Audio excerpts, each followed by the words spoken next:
UAE, United Arab Emirates, they have signed or signing or to sign the Strategic Defense Agreement Partnership in near future.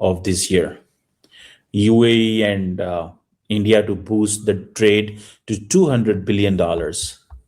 That's another news. That is an other news.